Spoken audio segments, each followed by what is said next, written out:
the difference is between having a chip on your shoulder and somebody who's angry at the world? How you choose to feel about it, how you choose to look at it. Anger is a punishment we give ourselves for somebody else's mistake. So you're allowing that mistake to consume you. You're punishing yourself with somebody else's mishap. Why? You know what I mean? And then you festering in it on top of that. So yeah, you're gonna have a bitter taste in your mouth looking at it versus looking at it from a positive light. What can you take away from it? How can you learn from it? And now you just move forward. Everything boils down to perspective. And that's the choice. I always choose to look at the bright side of everything.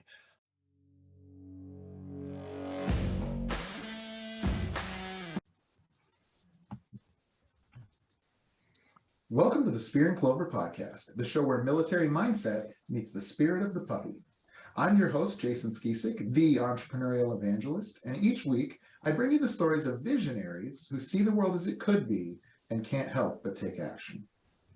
If you're enjoying these episodes, please take a moment to subscribe, like, and review. This is the best way to stay in the loop when we drop new content. Don't forget, the conversation continues in our brand new Spear and Clover community group. Check us out on Discord or follow the link in our bio to join this free group for entrepreneurs or wantrepreneurs. I can't wait to see you on the inside.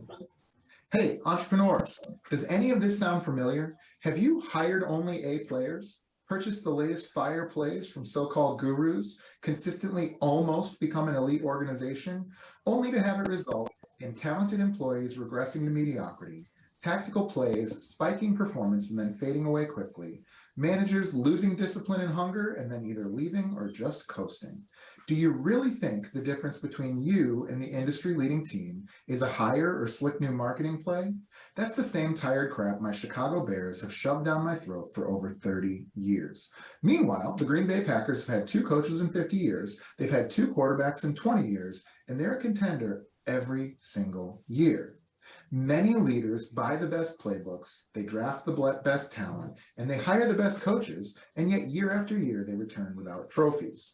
Who could blame them? Most business coaches, consultants, and so-called gurus only sell tactical playbooks designed to provide a brief spike followed by a return to business as usual. The truth is, winning is simple. You need a clear North Star supported by managers and role players that have absolutely zero uncertainty about how they can help the team win today. Our simple program helps you become a Dynasty organization from top to bottom. Dynasty Defined not only helps you structure a team that's capable of consistently winning championships, but once you do, they'll be writing their own playbooks, recruiting the best talent, and calling their own plays from the field. So, the choice is yours. Continue to hope that the next hire or brand new marketing play will finally solve all your problems, or commit to winning permanently, roll up your sleeves, and let's get started defining your dynasty. I am beyond proud to announce that we are now accepting applications for Dynasty Defined. Cohorts are limited to 8 entrepreneurs and they fill up quickly. So head on over to spearandclover.com now and claim your spot. I can't wait to see you on the inside. One of the major aspects of living the Spear and Clover lifestyle is living your life the way you want. This requires freedom to go against the grain and make personal choices that others may not agree with.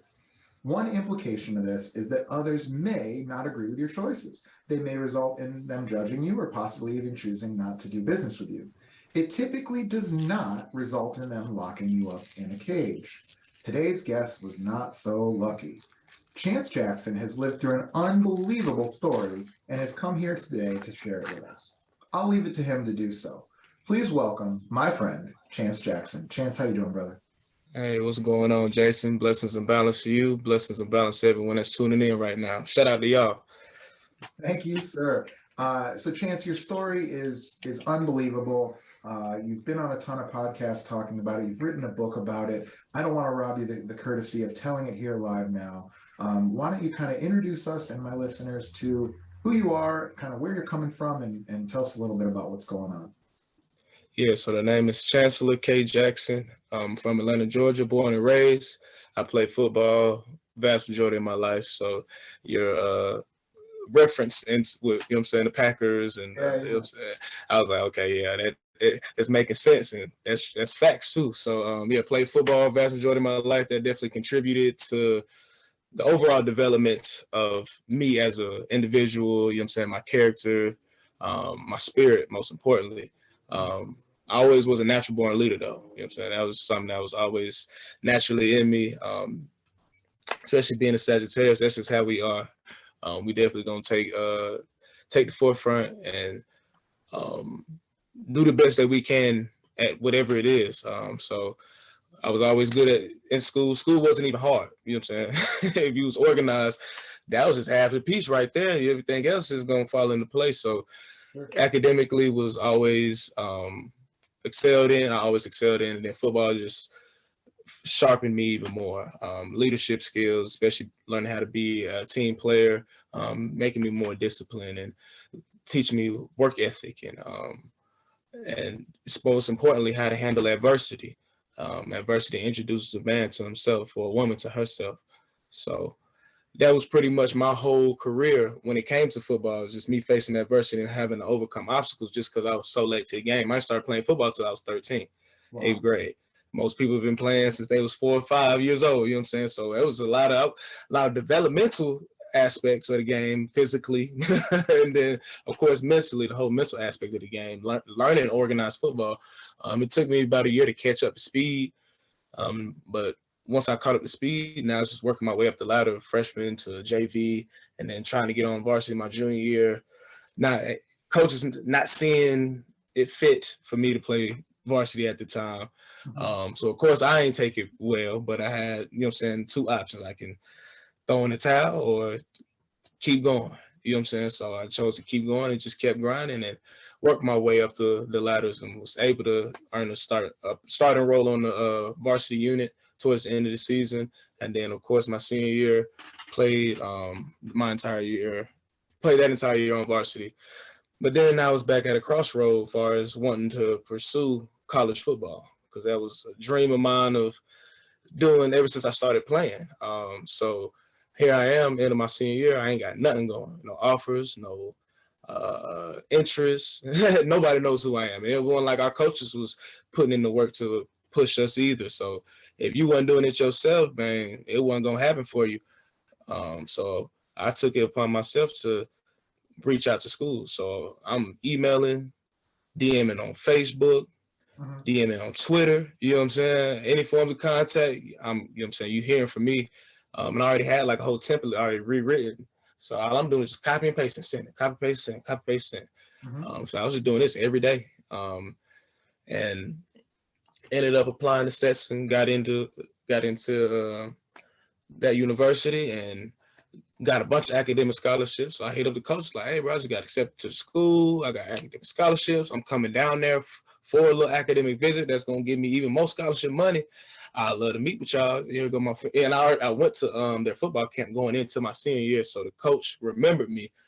So we set up the meeting. And next thing you know what I'm saying? Boom, I done made the roster. You know what I'm saying? So, okay, it's lit. You know what I'm saying? You know what I'm saying? I had a goal. I got to cross it off the list.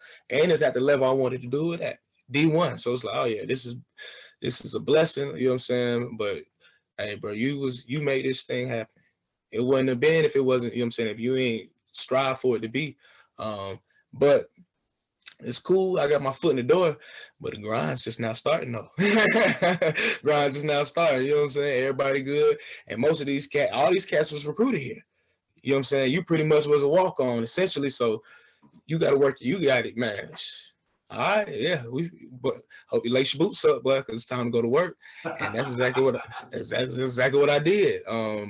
And our head coach Roger Hughes, he wasn't even in the military, but he loved everything about the military. He had us reading books written by folks that was in the military and stuff during fall camp. But so he just, because there's a lot of, the 2 units correlate, you know what I'm saying? It's very, very similar as far as just being a team and being selfless and being for the next person, being for your brother. So he was very adamant about that, and that was instilled in us. And that definitely helped shape me as an individual as well. But get in there, I'm going crazy, I'm balling in fall camp. I earned a starting spot on the our nickel package on defense. So our very first game of the season, playing Warner University at their house. Second quarter, 2 minutes left, they got the ball. So they called a nickel package defense out on the field. So my first time stepping on the field as a college football player, it's a design quarterback run. I get a guard pull up, like guard pull, and he get up on me. I spin off of him. As I'm spinning off the guard, quarterbacks run across my face, jump on his back, rip the ball out, fall on the ball. Such an out of body experience. I couldn't even believe I made that type of play. But of course, everybody going crazy. You know what I'm saying? The meeting that Monday, coach pulled my play up on the film and just give me all types of praise and hoo-hoos and ha-ha and hoorays and stuff. And I never touched the field the rest of that season. No, I ain't get hurt. I ain't touched the field the rest of that season. And of course, it was just like, for me, I'm just like, I really, it's just adversity. I've been dealing with this adversity thing, especially with this sport, since high school. So ain't nothing I ain't done been through before. You know what I'm saying? All I know is to just keep your head down and grind. Let me stop there. Why do you think that happened? That doesn't make sense to me. You sound like the older players, like, bro, I don't know why coach not trying to play you, bro, trying to give you no type of burn. Like, yeah. I don't know, bro. Like, I'm like, shit. You're showing up and everything and all that. Yeah. Yeah, and I'm like, problem. Yeah, I'm doing right. Yeah. And that right ain't coming back to me, but I'm used to things not going my way. So it's just like, hey, it's just, I don't know what it is. And I ain't the type, I used to bitch and complain and, you know what I'm saying, have fits. I don't do that no more. Yeah, I got out of that in high school because it wouldn't get me nowhere. It wouldn't get me far in high school. And once I stopped doing that, I excel. So I'm not doing that no more. I'm not going back to that. Whatever, they got their reasons, whatever that reason may be. It just is what it is. You know what I'm saying?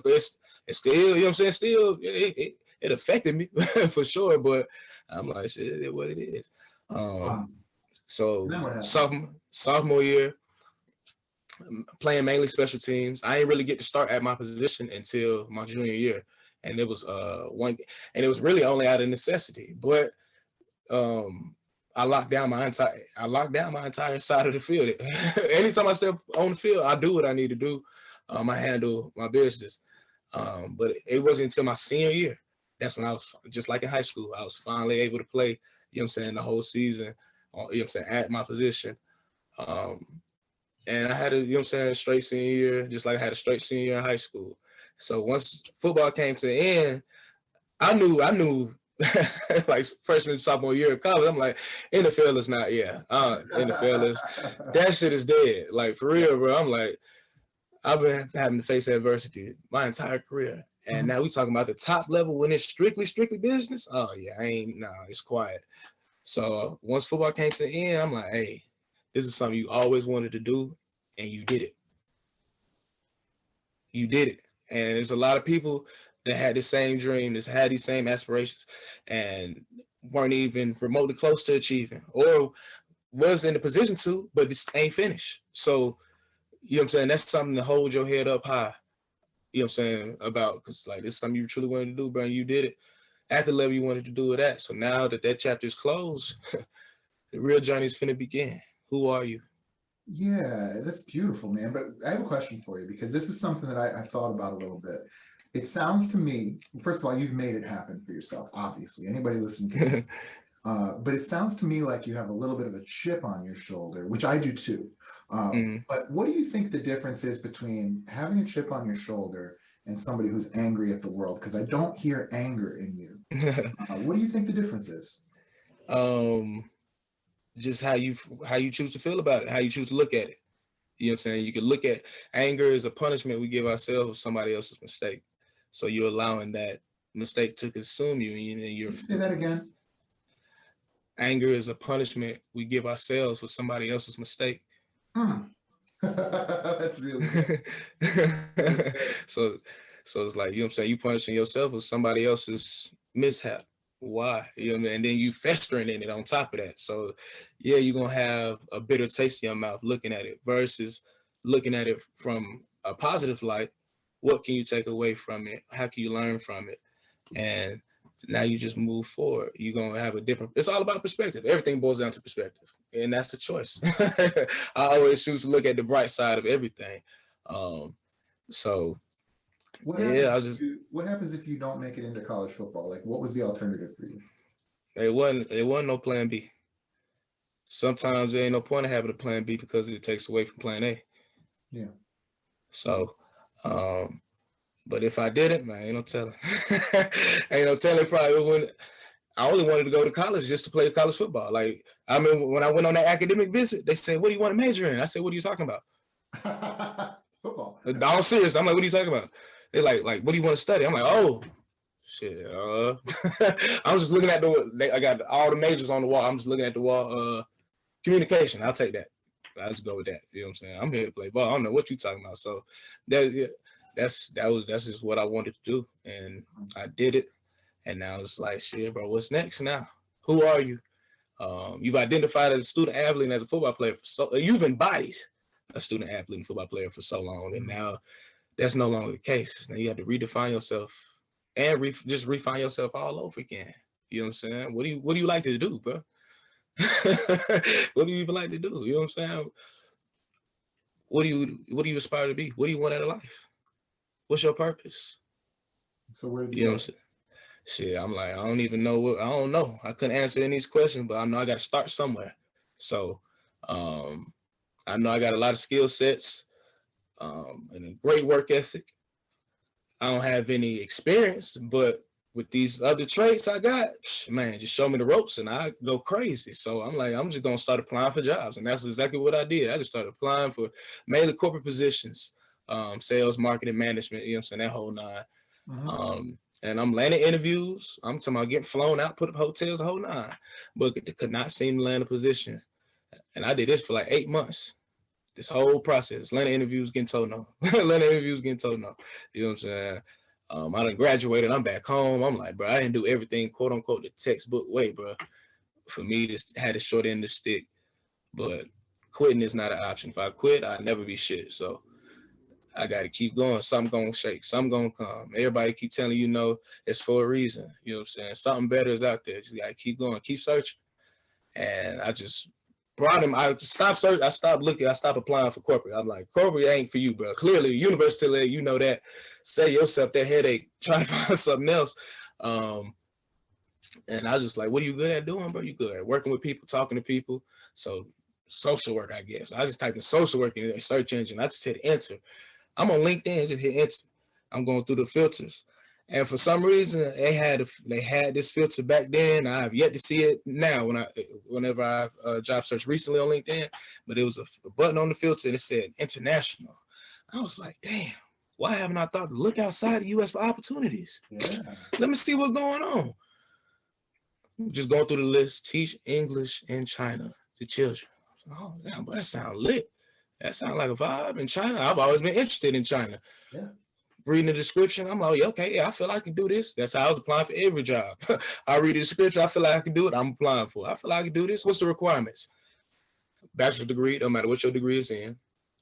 Clean background. Native English speaker. I said, hey, that's it? Oh, bet. How do I apply? All you got to do is submit a resume. That's 2 clicks of a button. Boom, boom. I go on about the rest of my search. Hear back from the recruiter. We set up an interview, do the interview, a few days pass, hear back from the recruiter. We want to move forward with you as a candidate. First job to tell me yes. It just so happened to be on the other side of the world. You know what I'm saying? So that's how I ended up out there. And I entered. So I got hired in like July. It was a 3-month process to get my visa and stuff. So during that time, I took it upon myself to start learning a little bit of the language, because I ain't trying to be out there and don't know nothing. And I'm like, well, since I'm going to be working with teaching kids, I might as well start getting immersed to being around kids. So I was an after-school program chaperone or whatever, and a lunchroom monitor for 2 different elementary schools. So I did that and Ubered in between all of that up until, you know what I'm saying, while I get my visa. And then I entered China on October 10th, 2018. And China was absolutely the best experience I've ever had. No cap. I encourage everybody to travel abroad for sure. But if you could live abroad someplace for a little bit, hey man, I highly encourage you to do it. And let it be a place you've always been fond of. You know what I'm saying? You always wanted to go. So You'll enjoy the experience. You'll learn a lot about yourself, and most importantly, life in general. It's very enlightening. But yeah, China was absolutely lit, man. The people with nice, best customer service I ever received. I enjoyed working with the kids, teaching. I thought it was gonna be a phase. Well, it was still a phase, but I'm like, man, to go from student athletes and now I gotta run the classroom now. I could just sit back in the back and just chill. I ain't gotta do nothing. I gotta run the classroom. So that was a process. But man, I'm working with mainly kids from 3 all the way to about like 8. So most of our lessons is nothing but games, essentially, just because they gotta keep, stay engaged. So of course, you know what I'm saying, me playing football, I'm gonna see who athletic. You know what I'm saying? I'm gonna spread these flashcards out. We're gonna run, we're gonna jump, sprint. And like I'm finna see who athletic in here, and we're gonna learn at the same time. So class was lit. Food, authentic Chinese food, fire. Yeah. Fire. American Chinese food is American Chinese food. They don't have none of that. Ain't none of, yeah. So it's 2 different things, but authentic Chinese food, fire. And it's good for you, healthy. And then, of course, just exploring Beijing, bro. I'm from Atlanta. I'm in a whole nother world, essentially. So everything was an adventure. Everything. Yeah. We always talked about, like, bro, we feel like we on a movie set. We feel like we in a video game somewhere. Like, this don't feel like reality. Or we feel like we in college. Like, we are just some type of program. Like, it ain't seem real. But it was lit. The nightlife was lit. We was out there living our best lives. And then on April 4th, 2019, everything changed. So before we dive into that, how long were you in China before April 4th? 6 months. 6 months. So you had 6 months. You had some friends that you met there through work? Or? Oh, yeah. All the friends I had, man, I ain't know nobody, you know what I'm saying, before embarking on the journey. So all the whole, I created a whole community for real, I found one. So, yeah, that was just all the people I met while I was out there. So, and culturally, do you feel like you were accepted into the Chinese town and the people and everything like that? Yeah, man. What? We had like a little housekeeper that swept the building and stuff, man. We always, even though we can't go no further than just saying hello, like we always spoke to each other. You know what I'm saying? She would show love. You know what I'm saying? Like we'll have trash outside the door because we're gonna take it down the next morning. She'll grab our trash for us. Like she was showing love. We had a maid and everything that came once a month. She was cool. Like you said, the people was lit. We making friends with the folks in the markets that sell food and stuff. So they piling on extra for us. It's like, yeah, just building rapport, especially because they ain't used to seeing no brothers walking around like that. You know what I'm saying? It's like, okay, they must stay around here because we see them all the time. And they cool. Energy is everything. Energy is everything. I lived in Germany when I was in the army. And by the way, if you hadn't done this, you should have went to the army. You would have crushed in your army. Brotherhood, man. Like, and what I will tell you is being an American in Germany even is like, wow. And then being an African-American in Germany, like double wow. And so I'm telling you. Imagine what China must be like. That's so cool. On me. And especially an American. Yeah. You gonna have you see other black folks, they might be from Africa, Europe, you know what I'm saying, someplace else, but it's something about an American. Oh man, folks just go crazy. Folks go crazy for us, bro, because man, it's a place where everybody want to come, essentially, you know what I'm saying? So you the real thing, like, oh wow. Yeah. So yeah, it was lit. It felt like, you know what I'm saying, it felt like a movie, no cap. And you could have started fashion trends, you could have started a music label. I bet you they would have been like, you know. Well, my first week there, I landed a modeling gig. I was in the magazine and everything. Like I met them folks in the club. You know what I'm saying? It was crazy. He just walked up to me. He's like, "Bro, you're beautiful. I want you to be in my magazine." Wow. So it was me, a dude from Dubai, a dude from New Zealand, and then a brother from Ghana. I'm talking about, he felt like it was so all of it. We were the models, all from, we got American, you got African, you got New Zealand, you got a United. Man, what it was, China was lit, man. China was lit, bro. I love every moment of it. Overall, the whole experience was good, even with, you know what I'm saying, the last 14 days. You know what I'm saying? Overall, it was a positive experience for sure. Tell me about these last 14 days. What happened? Yeah, so on April 4th, 2019, man, that's when everything changed. I was arrested in my apartment. I honestly couldn't tell you why they showed up. They'll put 12 just pop up on you randomly in China. You know what I'm saying? They'll just do that. So ain't no tell, and they done it prior to this time. So it's like, I'm like, okay, ain't no telling what they want this go round. So they had come to you. I'm sorry, I mean, yeah, no, you're good. They come and checked on you previously to that. Oh yeah, they just popped up on the apartment twice. One was to check our visas to make sure we were who we said we were, and the second time was I had my altar set up on my balcony. So on my altar I have candles. So I guess with them just patrolling the neighborhood, they saw the candles lit on the balcony, and they came knocking on the door talking about this fire hazard. Woo, woo, woo. So, you know what I'm saying? I'm like, they folks, they just showing up, you know what I'm saying? But ironically, this third time they showed up, I had just got done pre-gaming. So I didn't, you know what I'm saying? I was in the apartment smoking and drinking and listening to music because I'm getting ready to head to this event. So I'm getting ready. I'm like almost about to walk out the door when I hear a knock at the door. I'm like, okay, guess I'm not familiar. Curious to see who it is. Look through the peephole. I see 3 officers from the Beijing police. And I was like, oh, get spooked now. Scramble, put everything up. Go back, open the door. They enter. They question me about drugs. Now, I'm from Atlanta. Atlanta is the city of finesse. You live by the finesse, you die by the finesse. So they question me about drugs. I'm like, drugs? Nah, bro, I don't know what you talking about. Y'all tripping. Passport? Might need to go. Y'all might need some passport. Let me go grab my passport real quick. So I'm gonna grab my documentation, bring it back to him, looking over it. Few minutes pass, another officer enters the apartment with something in his hand. I can't really make out what it is, but he hands it to the officer I was originally speaking to, and that officer tells me that I need to pee into this cup. So it's a drug test right there on the spot.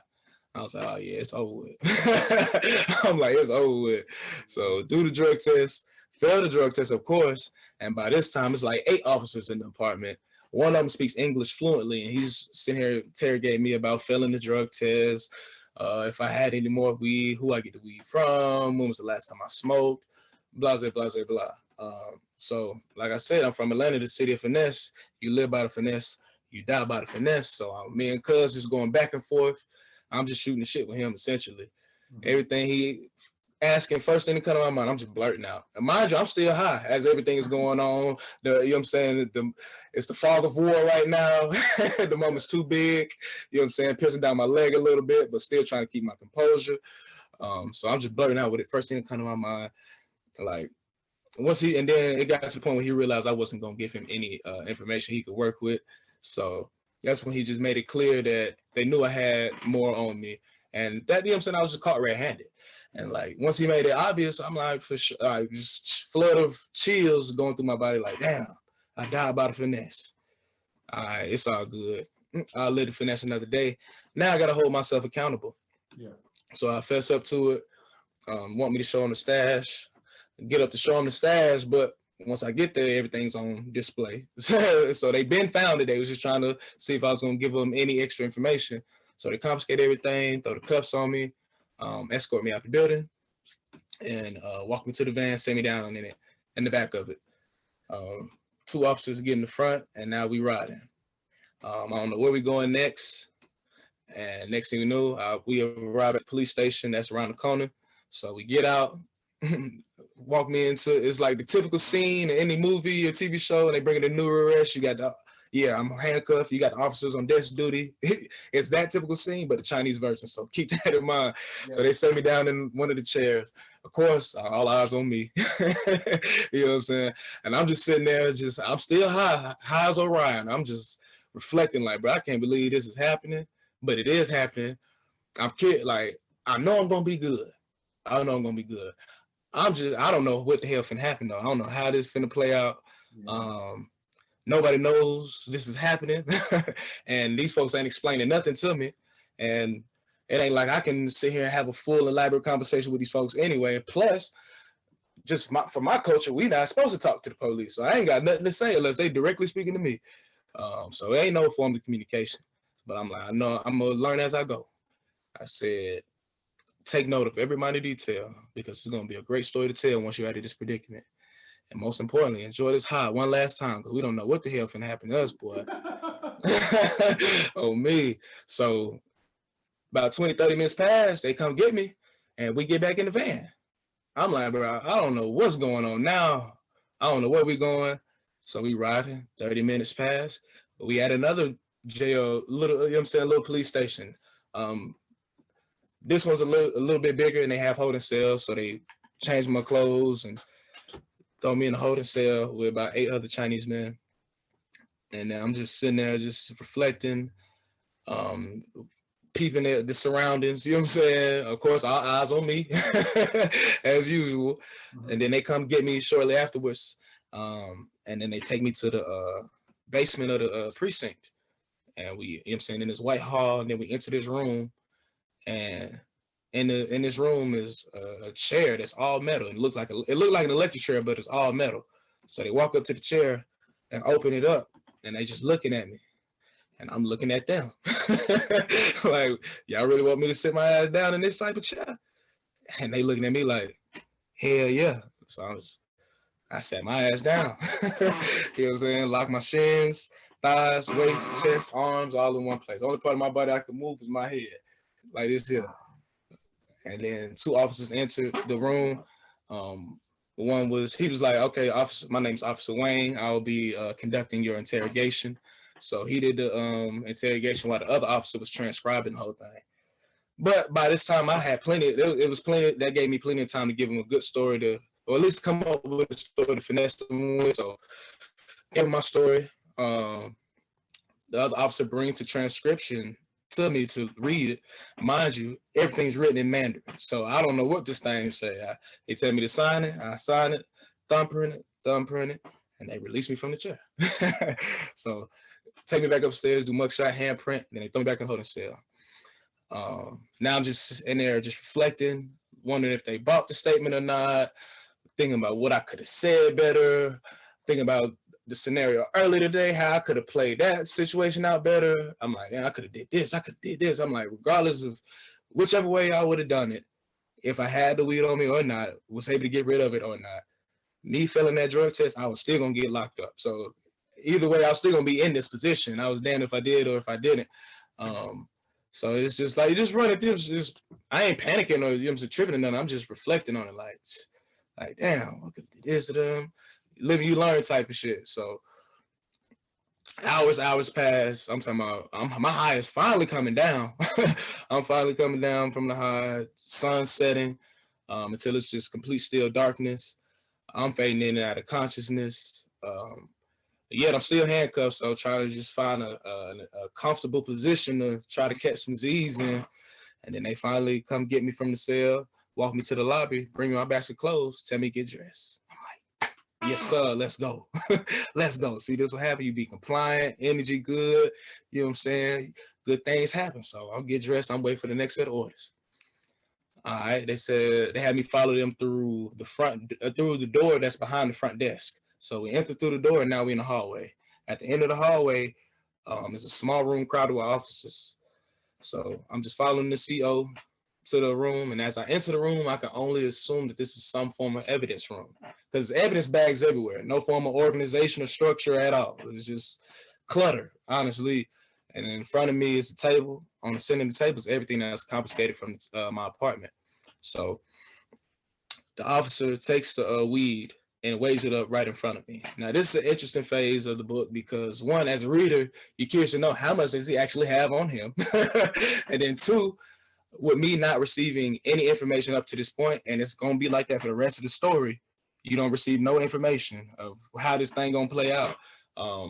I received signs and messages from the higher powers, the universe, my ancestors, guardian angels, whatever you want to refer to them as. So this is one of the very first signs I received, and the only live in action sign I received. The rest of them occur in my dreams. So they weighed the weed up right in front of me, and the total is out to be 1.4 grams. Now, for those that partake in cannabis, you know 1.4 grams isn't a lot. If you don't partake in cannabis, we're talking units of measurement.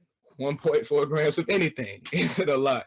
So I ain't had much on me, but you look at that number, 1.4. If you remove that point, what number do you get? 14. Hence the title of the book. That was one of the, but now that's how it would clear over my head initially. You know what I'm saying? I ain't catch it at first, but that was one of the very first signs I received. So they put everything on paper, pass it to me to read. I can't read it. So I just signed it, thumbprint it like I did last time.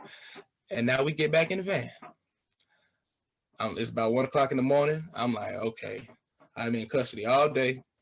I don't work with y'all. You know what I'm saying? Energy been good.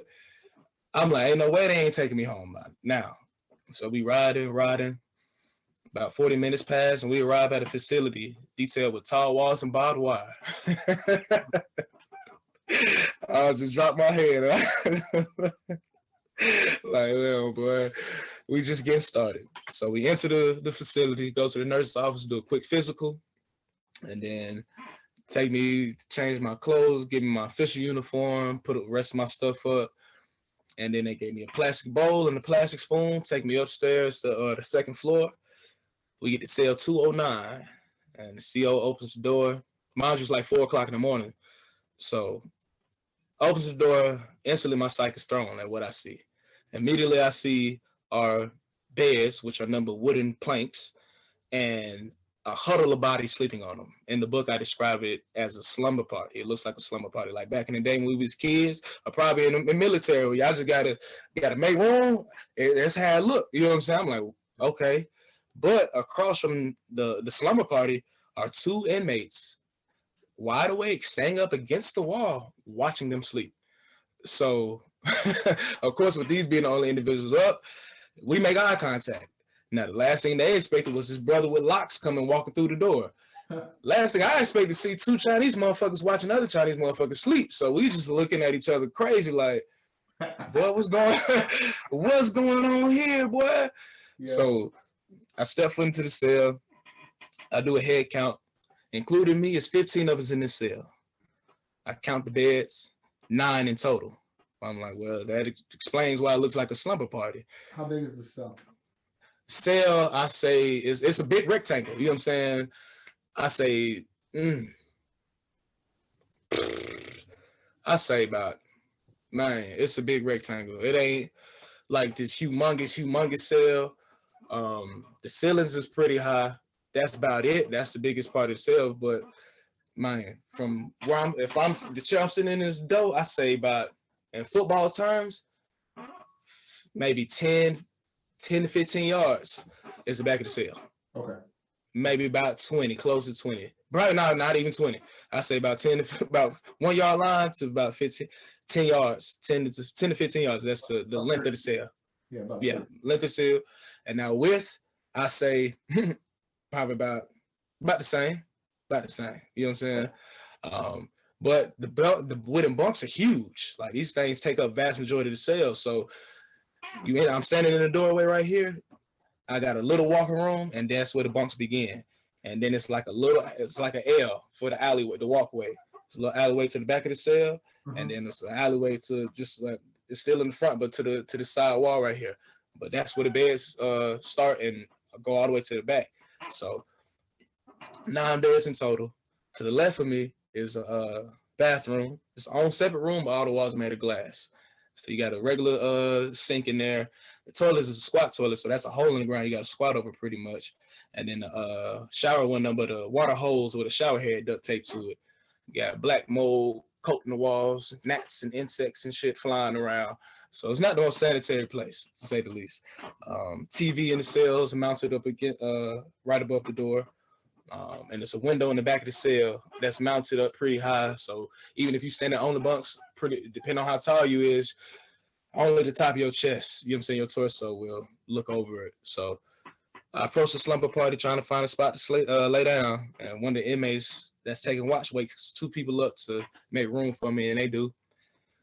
They had me set my bowl and my spoon in the cubbies that's under the bunks. So I just lay down in between 2 Chinese dudes, my hands on my chest, staring at the bright light on the ceiling. And that's when reality fully kicked in. Like, all right, boy, you in here now. You in here. Nobody knows you in here. You don't know how long you're going to be in here. You don't know how this process works. You don't even know how the jail operates. Hey, you're pretty fucked, buddy. Like, it's not looking too good, but hey, we got to hold ourselves accountable. You know what I'm saying? We can't blame nobody for us being in this position but us. You know what I'm saying? It is what it is. On that part, you know what I'm saying? We got to take this to the chin. Now, moving forward, what needs to take place for us to get up out of here? Well, people got to realize you're in here first and foremost. So what needs to happen in order for that? Well, you were supposed to show up to that event the day you got arrested to meet friends and colleagues at, and you didn't show up. Now I'm sure they called and you ain't answer. Is that a red flag? No, not necessarily, but it's weird. Now you don't show up for your 8 o'clock classes come Saturday and Sunday morning. Oh hell, your classes in general, Saturday and Sunday. Oh hell is breaking loose because now they got to find somebody to cover all of your classes. And one of the coworkers I was going to meet at the event, me and her work at the same school. So I didn't show up to the event. We call, he ain't answer. Now he ain't showing up for work. We call it, he ain't answer. All right, red flag, something's up. I don't know what's up, but something's up. So I'm like, okay, boom. That's one. And two, I had a girlfriend at the time that still lived in America that I talked to regularly. So I'm like, when I don't respond to two of her messages, all hell breaking loose. So I'll have to at least sit through the weekend. It's coming up on Friday morning now. I'm gonna have to sit through this whole weekend before I become missing on people's radar. So I'm gonna have to thug it these next, you know what I'm saying, couple of days. So I said, for now, man, just try to get you some sleep, and you know what I'm saying, we're gonna take it one step at a time. So, and pretty much what I just sat there and walked y'all through, that's pretty much the first chapter and sprinkle of chapter 2. So, you know what I'm saying? It's still plenty more of the book. But yeah, I was locked up 24 hours a day, 7 days a week, 15 minutes in one cell, 9 wooden beds, 3 soups a day. And all I had was that one bowl and that one spoon for 14 days straight. And I'm here to tell y'all I did 14 days. As you read the book, you have no clue how long you're going to be there. Communication is non-existent for the first 3 days, so it's a lot of reflecting.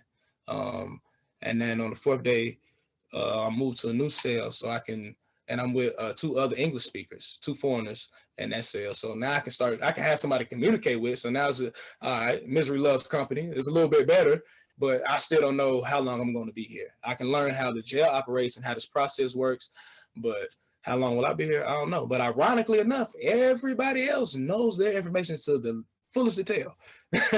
I'm the only one that don't know. Nothing was explained to. So, but that's what makes my story, you know what I'm saying, great. You know what I'm saying? But wow, yeah. that's an unbelievable story. And I understand we're not going to go through the entire thing right now. I guess the question that jumps to mind immediately is, well, 2. I'll ask you one, I'll let you answer, I'll ask you the other one. The first one is, sitting there all that time, and you're trying to, we're humans, we're trying to connect the dots. Why am I here? What did I do to get here? Do you believe you did anything wrong? No, not at all. Now, should I have been doing what I was doing out there? Hell no. That's why I messed up at. I shouldn't have been doing it out here. Like I said I wasn't gonna do. But hey, it is, you know what I'm saying. I just wanted to hear your take on that, because it's one of those things. Listen, man, I'm not anti-marijuana. I got marijuana right there. My question is, if I went to a country where they didn't believe in hamburgers, and I eat a hamburger, am I wrong? I don't know. I'd ask your question because you have a better take on it than I do. I mean, I just feel like I was bucking the system. I feel like I was out of whack. I was tripping. You know what I'm saying? That's why I say I hold myself accountable. Here I am in a communist country where I know good and damn well any form of drug is no tolerance whatsoever. Yet, even though I wasn't out there looking for it, I came across it. I chose to engage in it. And I continue to engage in it. That was a choice I was making. So now that shit has finally hit the fan. Hey, it is. Hey, you gotta take accountability for this. It is what it is. You know what I'm saying? So that's what makes the story what it is as well. Because it ain't like I'm sitting there having this whole pity party. Woe is me. I'm definitely trying to make sense. Because okay, I was tripping, I was violating, but I wasn't the only one out here doing it. Why me out of everybody? That's why I'm out of all the individuals, you know what I'm saying? Why me? You know what I'm saying? But I'm knowing, it's happening to me for a reason though. Because it's happening for me, it's happening to me for a reason. What is that exact reason? I can't figure it out at this point in time, but I know down the line, I'll make sense of it. It'll all make sense. It'll come to me. Your story is so full of accountability is the word you keep using, but ownership of your own situation, whether it's college football or high school football, or finding a job when maybe some people were rejecting you for whatever reason or another, and then taking ownership here. Was there somebody in your life that was setting that example for you that gave that to you? Or do you think that's just in you? Because that was a really hard lesson for me to learn. And I think I was older than you are now when I really started to Well, play. And so what do you attribute that to? man, football for sure. Um, the discipline aspect really wasn't there in high school, but once I got to college, for sure. Like I said, our coaches, man, they was pouring into us. You know what I'm saying? If me, I've always been a sponge. I'm always gonna suck up whatever type of wisdom you willing to give. Most people my age ain't trying to hear it. It's gonna go away and right after the other. Me, on the other hand, I'm gonna take heed to it. So just, you know what I'm saying, accountability, man, that was something that we emphasized in football, and always kept relating it back to the military. You know what I'm saying? How y'all have to be accountable. And take ownership. You know what I'm saying? I think that was the name of the book we read. Ownership. Yeah. Extreme ownership. Yeah, so you know what I'm saying? So yeah, man, this football definitely instill That's so help instill interesting. that. The second question is how did this experience change you as a person, or did it change you as a person? Um yeah. It definitely shaped me even more, as far as just being patient. Um I've faced adversity before, but I ain't faced no adversity like that. So, but like I said, adversity introduces a man to himself. Mhm. So yeah, it definitely taught me a lot about myself. Like just learning me, or at least taking the how much. When do we ever have an extended amount of time to truly just sit back and do absolutely nothing and reflect? Yeah. For most people, that occurred during the pandemic. But even then, you still have stuff to keep you occupied. I'm talking about I was in a cell. I'm talking about the first 3 days. I'm in there with 14 other Chinese men. Nobody I can talk to. So I'm just sitting there reflecting for 72 hours solely, like just sitting there, reflecting. I'm just here. And then it was like that. Even that now, once I moved to the new cell, okay, I could talk to other, but we ain't talk after we did all our talking the first 2, 3, 4 hours. Now it's like, okay, yeah, we done learned a lot about each other.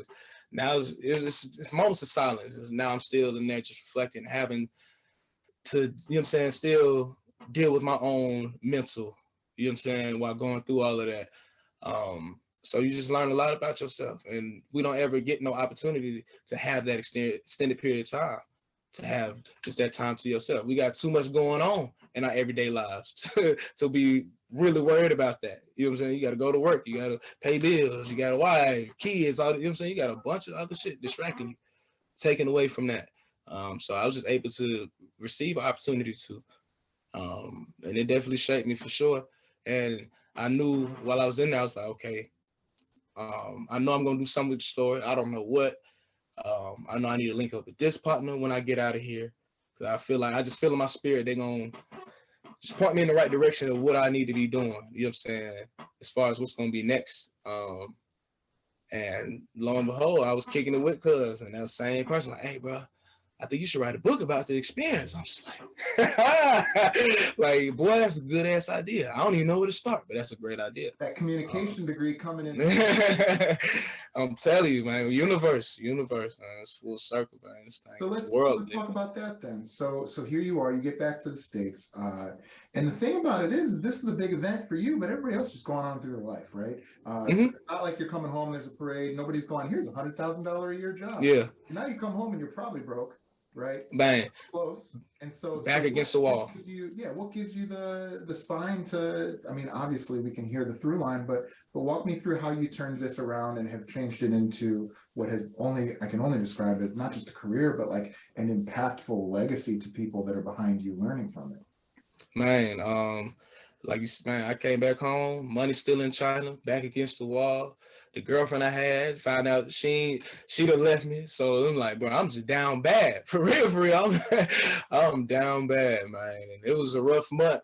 It was a rough month and a half for sure. But I was like, nothing, this doesn't compare to the 14 days you just endured. So I already know, I'm like, bro, ain't nothing gonna be worse than these 14 days. So I'm like, anything else, man, come on. So I'm like, this ain't as bad as that.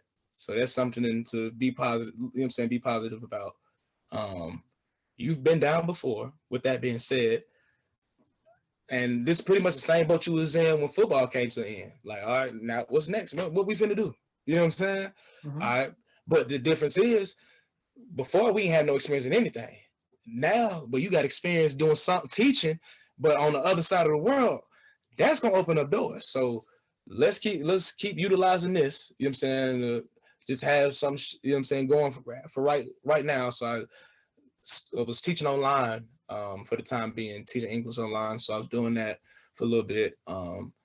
Then fell into coaching football over the summer. And I was just, hey, you trying to coach? Shit. What's up? You know what I'm saying? I can. You know what I'm saying? I ain't opposed to it. I ain't got nothing going on as of right now. Let's do it. So I just fell into that like that. Paul was like, hey, bro, you should write a book about the experience. Well, that's genius. I don't even know where to start. So he took my phone, went to my notes, left a brief outline, 5 layers. And I just started filling it in. And with me filling in, I caught a flow for how I wanted to tell the story.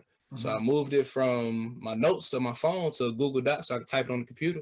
4 months later, the story was written. And in the additional 6 months, just getting it ready for publishing. And while I was still on pre-sale, so I got locked up on April 4th, 2019. On April 4th, 2020, I released the very first version of 14 Days in Beijing. And I was ranked #1 new bestseller in 3 different genres. So I was, you know what I'm saying, when I first dropped. And so how has your life changed since April 4th, 2020? Man, man, I just found what I was searching for. Once football came to an end, I found. You know what I'm saying? I was able to answer all those questions I posed to myself that I couldn't answer before. Mm-hmm. I found an identity. I was able to start laying down a foundation and find my purpose.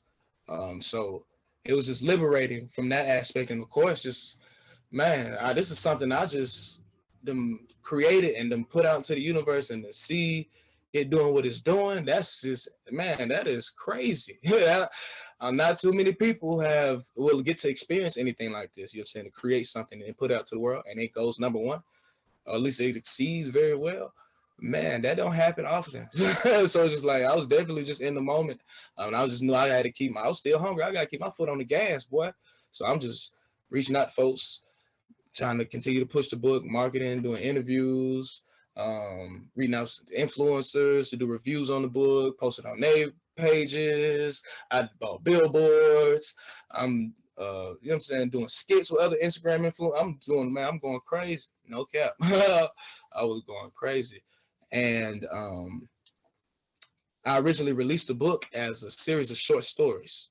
So it was a 5-book series of short stories. Mm-hmm. So that was good momentum all throughout 2020, because I just dropped the whole book and that's just it. Now this is just part 1 of the story. Now I got part 2 coming a couple months later, part 3 a couple months later. You know what I'm saying? So I just trapped it out. And then April 4th, 2021, slapped all those books together as one book and released it as that. And I was ranked #1 in 2 different genres doing that. Who told you to do that? Was that your editor that told you to do that, or was that your idea? My partner there was like, hey, bro, you should write a book about it. Yeah, he was the same. Because ironically, and it was just like, I'm not gonna sit here and portray like this ultimate poise, like we had this excellent game plan. Hell no. We was just going, we had this shit figured out, you know what I'm saying? We was just going with the flow. We had somewhat of a blueprint, but man, you know what I'm saying? I didn't know how I was going to go about publishing it. You know what I'm saying? I thought I didn't know how that format worked when it goes to the traditional way. So I'm like, I don't even know how that thing going to go. But one of my partners that was working at Amazon, he was like, hey, bro, Amazon got like this little publishing thing, bro. Like, he just sent it to me. I'm looking through it. I'm like, hold on. I'm like, boy, this it right here. This is exactly how I'm finna do this. I said, bet. Learn how to, you know what I'm saying? Just watch a little video how to set it up. And I'm like, okay, bet. So I'm like, I'm a self-publisher. I'm going to go independent. I bet. So, man, I need an editor. Well, boy, you just graduated from college. You know, plenty of people that, you know what I'm saying, are great writers, worked in a writing center, got degrees in English and all that. So utilize the resources. So I just tapped in with people I knew that was good at writing. Hey, you mind looking over this? So boom, man. You know what I'm saying? Oh yeah, I do it 500. I bet. So found the editor. Now, as far as the cover, how I'm gonna go about the cover? Well, I just drew it out at first. The original cover was a sketch of my torso and the uniform jacket that we wore, and across my chest was gonna be the title. You know what I'm saying? 14 Days in Beijing. That's how I envisioned it. Just my torso and the uniform jacket. And then I sketched it out, I colored it and everything. I showed him, showing the people. I showed it to my brother. He was like, okay, that's hard, but I feel like it would be harder if it was an actual picture of you. I'm like, well, that would be hard. That's really a great idea, but I need the jacket to recreate this photo. That jacket's all the way in Beijing. I can't get that. But I'm like, if I could find a way to recreate the jacket, oh, it's up there. So I'm just researching, trying to figure out what material that jacket was made out of. I'm looking at jackets we got around the house, and I'm in his closet. I'm looking at one of his jackets. It was a Dickies jacket. I'm like, hold on. But it's the same exact material this is the jackets we wore. They were Dickie jackets. They just ain't had Dickies on them. I'm like, hey, I done found the jacket. So I'll go to Dickies website immediately. They had a blue jacket, but it wasn't like the blue we had in there, but it was the only blue they had. So I bought it. Came in the mail. One of my partners I played football with at Stetson, I went to his girl. She's a fantastic artist, tremendous artist, fashion design, whole nine. I went to her, I'm like, hey, this is what I sketched up. This is the jacket. Can you recreate? You know what I'm saying? The top half got to be yellow. Want red Chinese characters here, red Chinese characters on the back, and you can throw your own little flavor on there. About a week later, she hit me. Hey, come to the house. Pull up. I'm like, man. I was searching all like I was flashing back line, bro. It looked exactly like the jacket we wore in there. You know what I'm saying? So I'm like, boom, I got the jacket. All right, boom. Now all we gotta do is have a photo shoot. Set up some time at a studio and had a whole photo shoot. And not only was I able to capture the cover within the photo shoot, but I had plenty of content to use to promote the book as well. So you know what I'm saying? And then I ain't get my edits back. I ain't get my revisions back from my editor till I'm talking about a couple of weeks before I'm supposed to release the book. Like I'm like, hey, she just now getting them back to me, and I didn't even get all of them. I only got half of them, so I only got 7 chapters back. I'm like, but it's supposed to be 14 chapters. I only got 7. So I'm like, all right, I guess I do a part 1 and part 2 then. And then my partner was like, nah, but I think we should chop it up even more than that. He said, you already, you know what I'm saying, splitting it up. You might as well go, you know what I'm saying, split that first half in the quarters, you know what I'm saying, and just do it like that. And so at least drop the first, just so you can get something out on April 4th, because you want to get it out on April 4th. So just to have something out, just, you know what I'm saying, drop like the first 3 chapters or something. So I did the intro forward, and the first 3 chapters is part 1. It was like 40-some pages long. And that is my best seller. A 40-page book. It's my best seller. You know what I'm saying? My best. I'm talking about, that's my bread and butter right there. 40-some pages. Crazy. So what do you think is your biggest strength as a person? Resiliency. And just being optimistic, optimistic sage that I am, and just positive. Always. Dude, you're like parting seas, bro. Like, it's so inspiring. It's so beautiful, man. I admire you a lot. And I'm sure a lot of people do as well. And for the listeners that are driving along or sitting around listening to this at the office or whatever you're doing, we're on a podcast site called Podmatch, and there's 26,000, last I heard, people on it. Chance is number 5. And now I think you understand why Chance is number 5. Because your story is unbelievable, but more importantly, you're unbelievable. You could have just told me the story of your college football career if this never happened. I think there's something special about the way you respond to adversity. So how can you pass this on to others? Aside from telling your story, are there things in the works? Are there things that you can do to help younger people from where you're from, people that are like you, to maybe learn from you? Because I think any person in the world, I want to be very clear, like any person in the world lives a better life if they see the world the way that you do. So how can we spread that? I just got a message for y'all, and the message is from Nipsey Hussle. And for those that don't know who Nipsey Hussle was, he was a notorious rapper from South Central Los Angeles, but a serial entrepreneur, all in all. But the message goes, long-winded, running through this life like it was mine. Never settling, but setting every goal high. 1,000 burpees on the path to my own self-destruction or success. But what's a mistake without the lesson? You see, the best teacher in life is your own experience. And none of us know who we are until we fail. They say every person is defined by their reactions to any given situation. Well, who would you want to define you? Someone else or yourself? Whatever you choose to do, homie, give your heart to it and stay strong. Chance, I think we got to leave it right there, my friend. Find you, where can people buy your books? For sure, man. Hey, man, the best search engine out there, Google Chancellor K. Jackson, Google 14 Days of Beijing. You'll find everything you need to know. My website, chancellorkjackson.com. My book's available on there as well as Amazon. You'll be able to find other interviews I've done. You Google my name. Also, I have the audio book for 14 days for those that don't really like to read. Yeah, I got the audio book rolling out on SoundCloud, YouTube, Spotify, Anchor, and Apple Podcasts. Yeah. So y'all can listen to it, and I'm reading it. So it's a vibe for sure. So yeah, man. Yeah, just Google me, man. It's easy. Just Google me. All right. Chancellor Jackson, Chancellor K. Jackson, thank you so much for coming on, my friend. You are welcome back anytime you have anything to promote. I appreciate you, and I appreciate you sharing your story with us, my friend. Hey, man, I appreciate you for having me, man. Blessings.